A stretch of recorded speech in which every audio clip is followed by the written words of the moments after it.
Contemporary Black Voices right here at Black Video Network. And as usual, we have to say thank you to our producer, our dictator, Carl Booker. Thank you to Carl. Yeah, he makes all this happen, folks. He sure does. He makes all this happen. And not only this, a lot of other things he's doing in the community in terms of communication. So he is a brain in this area. You'll never see him on camera. We tried to get him on the show, but he says no, he can't go on the show because he's got to go do that stuff back behind the camera. That stuff. But yeah. that shows you how much I know about it. That stuff. He got to do that stuff. That's the only way I know how to refer to it. That's good. Yeah. Okay.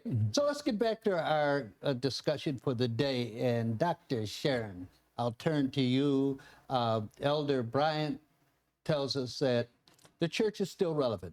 And he pretty much said that it's relevant, and some churches are getting good turnouts from the young. He did say COVID has cut back on the people going to the church. So your comment. Well, you know, one of the things that we had asked one of my guests, Dr. Johnson, Mm-hmm. and one of the questions I asked him, and this kind of, you know, what Dr. Bryant, well, Elder Bryant said, kind of piggybacks on what Dr. George Johnson said, was that the church and the ministers, or the pastors, need to get involved in the community. We have to see their involvement, you know, come from behind the pulpit and really get involved, especially if they're trying to bring in the millennials, the Generation X's, and so forth back into the church. Well, do you believe, you know, I question, I mean, I don't mean to question the elder to the church, because, you know, I'm still trying to work my way upstairs someday, and I don't want to mess with the elder.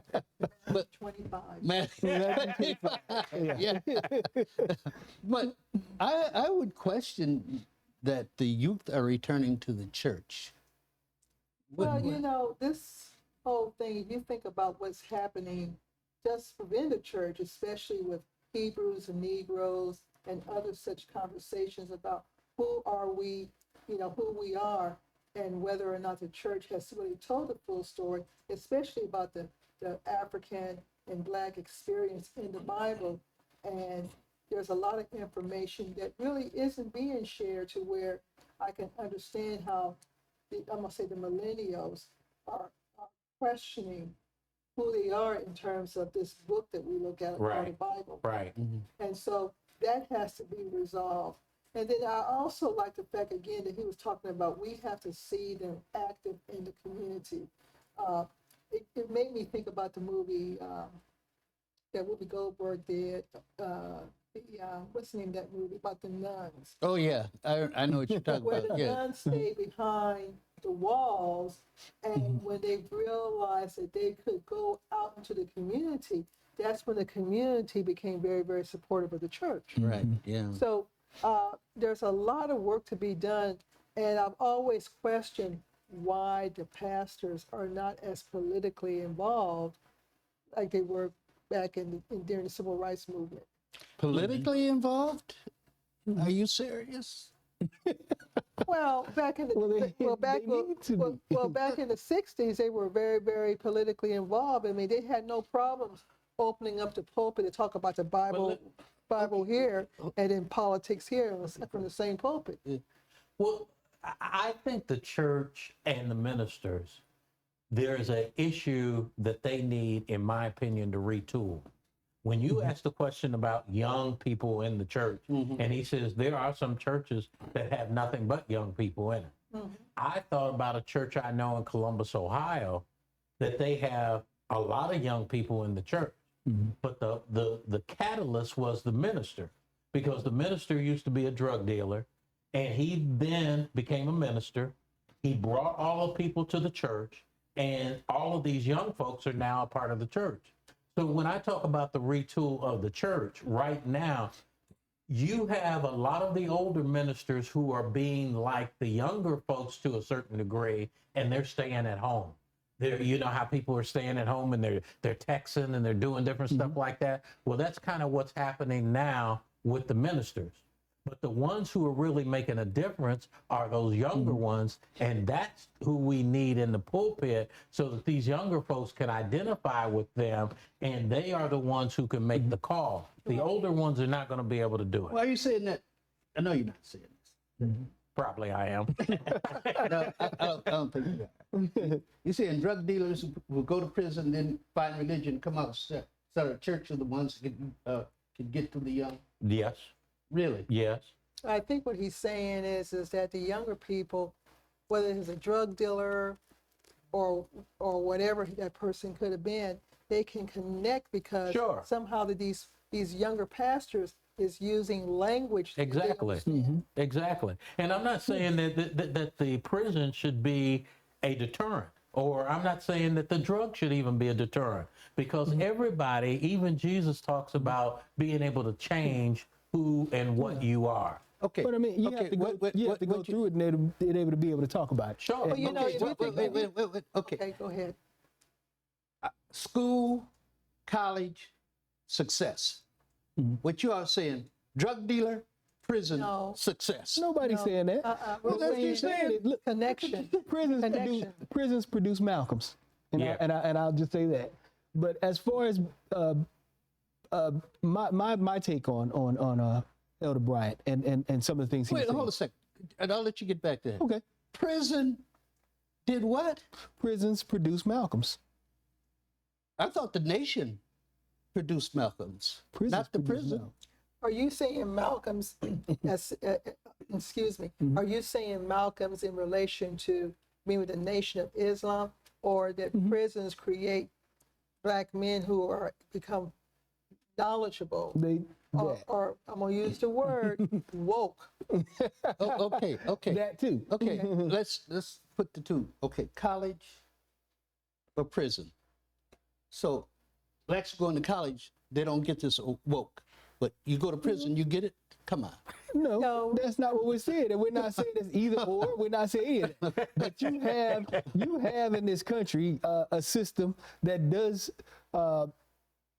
send and target black men. You have black men because of their economic circumstances, because of their environment, that do wind up in that environment. And once they get to that environment, they end up having the time to sit back and read and learn and research. And you have brothers that are in prison who take those brothers in and try to teach them. So a lot of brothers' first steps toward the nation and towards knowledge or Right. towards Islam Right. is in prison. Right. And so they gain this knowledge and they use this knowledge for their betterment. So whichever way whichever path it takes to make you a better man, I'm for I'm it. sorry I cut you off before, so go ahead, Caleb. Back to the other point you're going to make. About Elder Bryant. About Elder Bryant. And so no, and just about the church in general. So and my question to him was about this, about the church being vocal and about the church getting out there, and again to your point, playing a leadership role. You know what I mean? And seeing them out there and seeing them at the front of the protest and letting them know, hey, this is such and such church in the enemy, and we're leading this, and we're being vocal from the pulpit. They have the ability to call a press conference. They have the ability to be very vocal in media. They have the ability to write articles. They have the ability to blog. They have the ability to be vocal and to be political. And to organize and demand change. And so the thing about church is this: so the egos that are involved in this pastor and that pastor and that pastor, and so the ultimate goal, they need to get rid of the egos and organize and come together. And if you have to give up some of your power in order to select a leader, Chris, to be the focal point of the movements that we need. And I do disagree because I think with one of the things that the elder said, because we can walk and chew gum at the same time. And so there are a myriad of issues that are facing us, and we do have the ability to deal with all of those issues. The idea that you have to what he's doing is very admirable, and providing nutritional means within the community. But to tell a mother whose kid was killed by police that you have to wait till we you have to wait till we finish feeding folks or taking on the nutritional issue. That's not going to work. That's not going to fly. So we have the ability to deal with multiple issues at the same time. We can deal with calls for gun reform and we can deal with gun violence in the community at the same time with being vocal about nutrition and stuff. And so again, I'm looking for that leadership from the church. They need to organize, and until they organize, they can't organize us. Well, you're saying it needs to come from the church? The leadership needs to come from the church? I'm saying there are two institutions in this country that can organize like nobody else, and one is the military and the other is the church. And those are the two organizations that can get things done. And so when you're talking about issues such as gun violence and poverty, and you're talking about prison reform, and you're talking about voting rights, it's no one can galvanize the community like the church. So why aren't they doing it? That's a good That question. was a great question while he was sitting here. Yeah, that's a good question, Fred. Can I ask that question? Did we ask that? Did we, I think, No, yeah. we didn't I ask. think we tag team and asked him because Okay. I started the question and then I think Dr. Chadwell followed up with that Okay. question. And so Okay. and that was kind of what I wanted to know. Like where is I wanted to be vocal, and where is to be the loud. overt? Where's the overt leadership? Because And we've again, never they have seen a to- minister at the front of the picket line. That's what I want to see. Yeah. And I You want used to to. see them You vocal. used to. You They used to. Yeah. They used to. And As I so said, where's it's a that big tradition? difference. And But that at was- the same time, I think that has been in other cities, but maybe not here. Well, we want to make sure that we're not seeing ministers who are acting like ambulance chasers. Right. Where they just show up just to get a photo op. Sure. We really want to see. Like Sharpton? I didn't want to call any names. I didn't want to call any I names, didn't say but it is what it is. No, I think what we have to see are those ministers who, our black ministers going to have to show the young folks, yes, we hear you loud and clear, young people, and we're going to get out there with you, and I'm just not seeing it. Yeah. Who else? I mean, where else would you go to lead this moral crusade against guns, against poverty, against inner city violence? Where else would you turn to if it's not the Ministers church? probably carrying guns. I would love to see a busload of ministers go to Austin, down the Capitol, Right. and Yeah. raise sand about gun violence. Yeah. You know what's been interesting though, and this may be a little off the subject, but the Nation of Islam has no guns, and they are probably one of the most organized people and have made the most effective Because they issue. follow one leader, and that's your thing. Okay. Getting back to it, they follow one leader.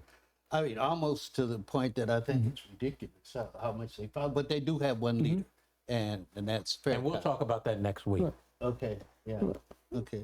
Okay. So, where are we with this issue of the church in the black Well, that's a good- community?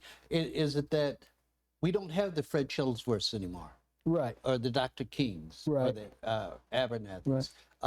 Jesse was never one of them. Right. He was went off on his own. Right. And I think that's might be the problem. Reverend L. Sharpton claims, a lot of people claim he's a leader. But No. is he really the leader? Wants to be I The up there leader to has to make, receive. I believe the leader has to make sacrifices. I think this is where we are. You asked the question, where are we? I think where we are right now is that fortunately, we found a good man in Elder Brian. And I think we may have to be the leaders right here to have him, or to be the culprits to catapult him into being the real leader of who we want to galvanize these people. If there's nothing else, he has, what did he say, 9 churches that are just in this area that they can do.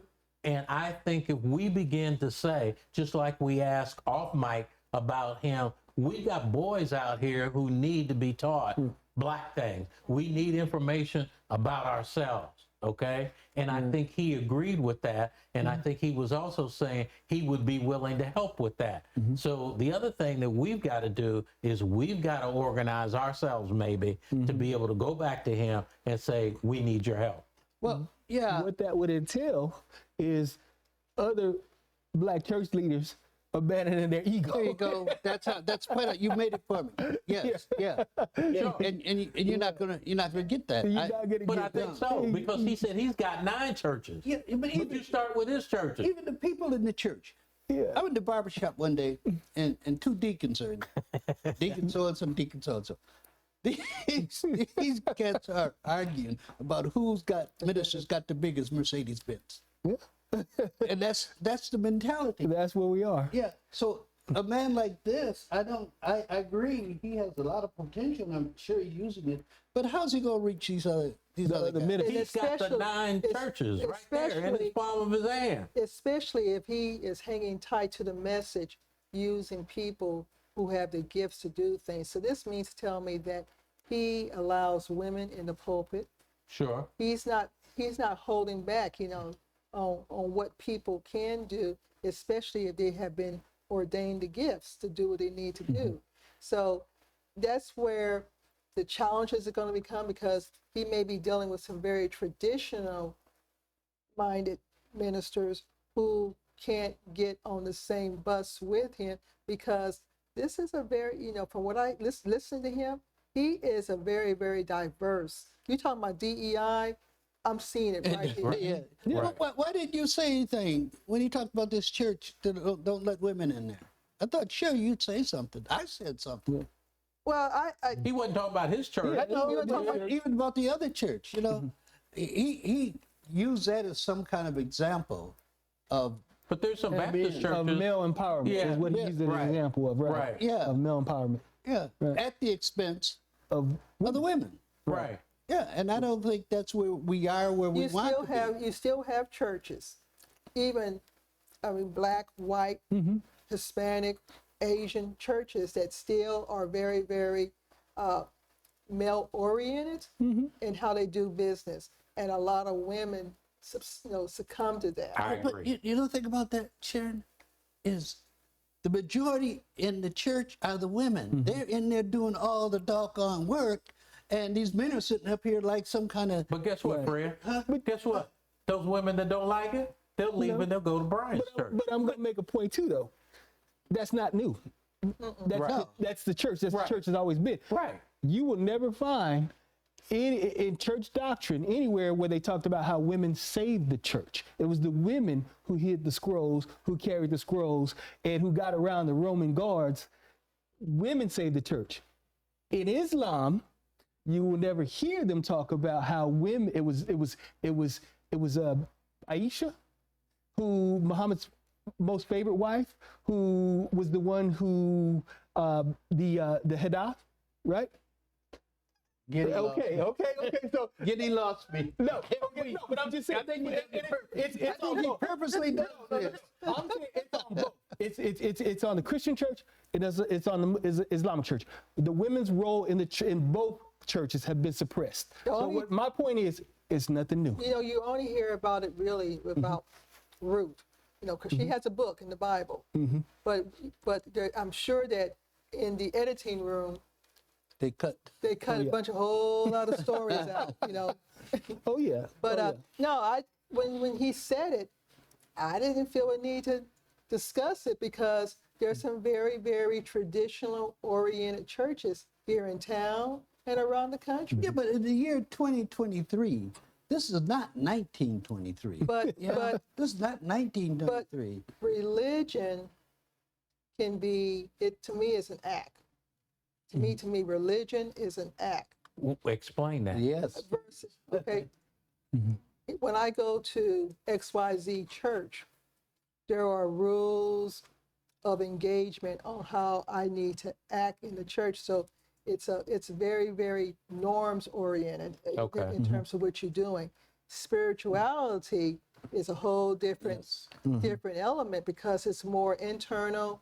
It's more connecting with a higher being. It's maybe in this room of a church, your spirituality, can emerge more. But religion to me is an act. It's a norm. It's Ceremonial. It's ceremonial. Okay, we'll end on Dr. Sharon's words, okay? Well, Can I separate say Caleb. something? So no, what I'm saying is no, and I understand this idea of local leadership and local disbursement. If you're a minister, get your parishioners into those schools in your neighborhood. Those kids need mentors, Yes. and so that's one of the ways you can combat a lot of the stuff. You can combat DEI. You can combat Go to board meetings. Right. So get your parishioners into the church, get them into those board meetings, get them out there voting on who's on the school board. But the kids need mentors. They need to see people that look like them so that they understand their potential. They can be like them. Oh, okay, We're good. thank you. Okay, so we're going to end this segment of our program, and when we come back, it's going to be Hot Topic, and the hot topic, Black people need to lock and load.